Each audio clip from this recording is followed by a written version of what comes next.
na wag ko daw patayin ang katawan ko sa trabaho. Wag puro trabaho, landi-landi din daw pag may time.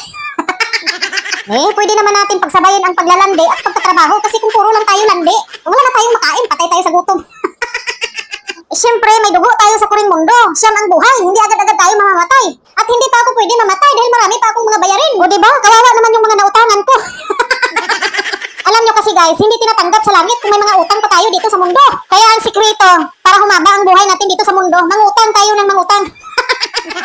Siyempre marunong tayo mangutang, marunong tayo magbayad. Para magtagal pa tayo dito sa mundo, huwag muna tayong magbayad ng utang. Dahil gaya na nga sinabi ko, hindi tinatanggap sa langit kung mayroon pa tayong utang dito sa mundo. Shoutout sa mga piling mo lang mga utang dyan, magbago lang kayo.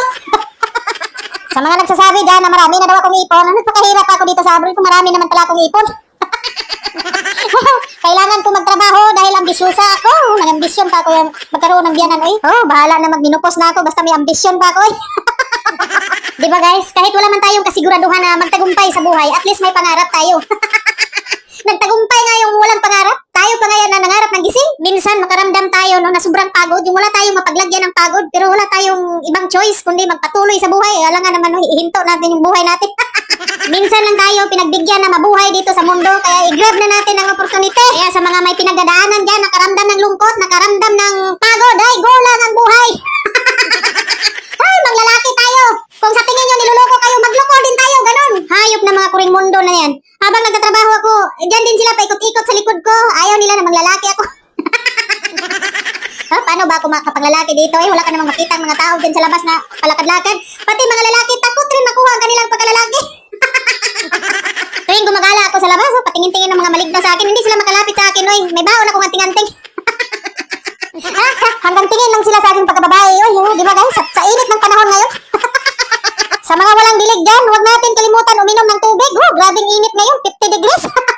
Lalo na dito sa area ko, napaligiran kami ng dagat. Kaya yung ihip ng hangin talaga, nagagaw-agaw yung parang sabi ko, parang nasa purgatorio na tayo. Kahit ang tubig sa CR, nag-aaso sa sobrang init. Tuwing nagsi-CR ako, pag maghugas, mukaapat tayo, nasunog na akong siwit. Ay, ginoo ko. Kaya kailangan talaga natin mag-imbak ng tubig, no? Magpabili kayo ng balde sa amo nyo. Kasi ang tubig sa gripo, grabing inita. Kahit ngayon, naka-aircon tayo, ramdam ko ang singaw galing sa bintana ba? Kasi dito sa area ko, malapit kami sa dagat. Kaya bago tayo nag-umpisa dito sa bakbakan, naglagay tayo ng cream. Hindi pwedeng wala tayong panangga sa mukha, no? Kaya, so nandito tayo ngayon sa kwarto ni Mr. Bacala. O diba, ang laki ng kwarto niya, pero mas gusto niya doon matulog sa kwarto ko na ang liit. Ang ginagawa ko kasi guys, pinapatulog ko siya muna dito. Tapos pag tulog na siya, saka na ako bababa doon sa kwarto ko, bayo di ponggol, pagkakagahon, madaling araw, mga alas 2, alas 3. Kulang na lang sirain niya yung pintuan. No, diba? Yung napahimbing ng tulog mo, tapos biglang may naghinungkadol sa labas, daw malugparan ko espiritu, di ponggol, gid. So, time out muna tayo, guys. Tingin-tingin lang sa cellphone, baka merong nag-I love you. Kunwari lang, mayroon tayong kachatmate, di ba? Ganun lang yun ang buhay natin dito sa mundo. At saka yung mga nagchat sa atin, hindi naman lahat. Pero dapat aligmat din tayo, no? Kasi yung mga yan, una lang yan ang sweet. Papakiligin lang tayo, paasahin. Tapos, di ba, pagsawaan, mabalitaan natin, nandun na sa ibang planeta, nandun na sa purgatorio. May pinapakilig na naman na iba. Parang sa panahon kasi ngayon, lukuhan na ang labanan. Kaya kung sa tingin mo na niluluko ka, magluko ka rin, di ba? Sa umpisa pa lang naramdam mo na lulukuhin ka, unahan mo na, hayop na mga manluluko na yan. Lumayas kayo sa buhay ko. Wala kayong karapatan na saktan pagkababae ko. Kahit nasunog na to sa init ang pagkababae ko, hindi dito matitikman. Hanggang tingin-tingin lang kayo. Hanggang singot lang. Hindi po, tanga ubrane. At hindi talaga ako naniniwala sa forever, guys. Walang forever sa mundo, Meron kasing nagsabi sa akin, sabi niya maglandi ka, pero wag mong seryosohin. Kasi sa panahon ngayon, walang seryoso na tao. O diba? Parang ako na lang ata ang seryoso sa mundo. Charot! Mukha lang akong kawatan ng malunggay, guys. Pero pagdating sa pag-ibig, seryoso ako. Pero bakit ganun, no? Kung sino pa yung nagsiseryoso, yun pang walang swerte sa pag-ibig.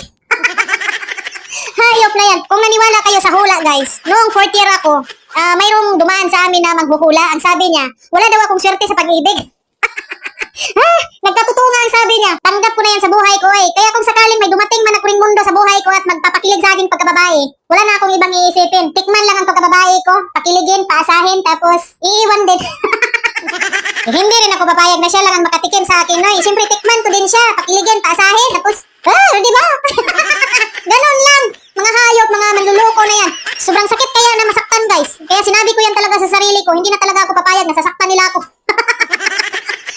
Kaya sa mga nag-aaligid yan sa aking pagkababae, kung alam nyo na sasaktan nyo lang ako, huwag nyo nang ituloy ang balak nyo kung ayaw nyo masira ang pagkalalaki nyo. papayag. Masagnoy gid boto, masuduta. Tandaan niyo yan. Hoy, joke lang oy, di potar. Baka ako pa mapasibanggan nga nagasagnoy ang boto, masuduta. Minsan ko na kasi natanggap sa buhay ko na ganito ako hanggang sa pagtanda. Nasanay na rin ako na laging nag-iisa sa buhay na puro trabaho sa araw-araw. Tayo ang nagtatrabaho tapos tayo ang walang pera. Nakakasawa na rin magtipid. Lagi tayong nagtitipid sa buhay pero wala namang ipon. Oh, bahala wala ipon basta nagangisig hapon. Bahala wala ipon basta buhi. Sa tulad ko kasi naharaba sa bugas, ang hirap talaga makaipon. Expectation versus reality. Realidad, buhay abroad. Sabi ko nga noon, 2 taon lang ako mag-abroad. Pero hanggang ngayon, hindi pa ako nauwi, magbinupos na. Ang mahalaga, buhay. So bago ako lumipad patungo dito sa gitnang silangan, nakakompute na kung magkano ang maiuwi ko na pera sa Pilipinas. Bago ako umalis, dala ko ang maraming pangarap. At ito ako ngayon, napuno na lang sa pangarap, wala pa ring ipon. Diba guys, kahit hanggang pangarap lang tayo, at least meron tayong pangarap sa buhay. Baka sabihin na naman dyan sa mga yudipot-pot na kuring mundo. Ambisyosa ako dahil marami akong pangarap. Dahil wala naman ang amo, so habang nagtatrabaho tayo, pwede tayo magdot-dot. Nandito na naman tayo sa kwarto ng alaga kong panganay. Habang ang kuring mundo patuloy na sinasamahan niya tayo. Ayaw niya talaga namang lalaki ako. So yung area na to ay nasa harap na mismo ng highway. So kung makikita natin, mayroong malalaking tindahan sa harap hanggang doon yan sa dulo. Kaya hindi na ako ang nagtatapon ngayon ng basura kasi sabi ng amo ko, marami daw mga tao sa labas. Sabi ko, ano naman kung maraming mga tao sa labas? Uy, hanggang tingin-tingin lang yan sila sa akin pagkababae. Ngayon kasi guys, mayroon na kaming driver. Yung driver na yung nagtatapon ng basura, tagawalis dyan sa harap. Hindi tulad doon sa lumang bahay na akin yun lahat. Pagtapon ng basura, pagwalis hanggang doon sa labas ng bahay. Ang pagpupuyat ko doon hanggang madaling araw, wala stress. Nandun pa ako nakatambay sa basurahan. Kinakausap ang mga pusa habang nagpapakain sa kanila. So, namimiss ko ang lumang bahay kasi doon talaga maraming nangyayari doon. Maraming luhang nasayang at doon din ako nakamubon. Charot lang. Ang umpisa ko dito sa Pagyaw-Yaw para maibsan ang mga pinagdadaanan sa buhay. Charot. So doon nag-umpisa, lalo na sa labas ng bahay, doon sa may basurahan, tumatambay ako doon hanggang madaling araw, wala stress. So dinadalhan ko kasi ng pagkain ng mga kuring mundo, so habang nagpapakain ako sa kanila, binibidyohan ko yung sarili ko habang kinakausap ko sila. Sumasagot din naman ang mga kuring mundo, sabi din nila, meow! So sino ba ang mag-expect no, na ganito ang mangyari sa aking Pagyaw-Yaw hanggang ngayon? So, maraming paraan, paano natin labanan ng mga problema. So, mga kababayan ko dyan na may matinding pinagdadaanan, di ba, humuhugot? So wag po nating hayaan na matatalo tayo sa mga yudiputar na mga problema na yan. Problema lang yan. Lahat ng problema may solusyon. Mayroon kasi tayong ibang mga kababayan na hindi nakayanan ng problema. Yung iba umuwi na nawala sa sarili. Yung iba naman nating kababayan, wala na silang gana magpatuloy sa kanilang buhay. Kaya yung iba nating mga kababayan, no, umuwi na nakalagay na sa kabaong, napakalungkot isipin. Kaya sa mga kapwa ko nandito sa Malayo, wala tayong ibang kakampi kundi sarili lang natin, no? Kahit gaano kahirap ng sitwasyon, lagi lang tayong positive sa buhay ba? Maraming paraan dyan, magtumbling tayo dyan para lalo na ngayon, nauso na ang cellphone, free wifi na. Laban lang ang buhay. Lagi tayong nagsasabi na laban ng buhay. Wala naman tayong kaaway. Yung kalaban lang natin dito, puyat. Kasi kahit maraming trabaho, kaya lang naman. Sanay tayo sa trabaho. Sa Pilipinas nga, naingin ako doon. Patapos na ang trabaho natin, pati kuring mundo, nagpuyat na din. Dahil ambisyosa tayo, kahit wala yung amo, kailangan natin magsipag, magpuyat, ha? Diba? Ganito ako kasipag.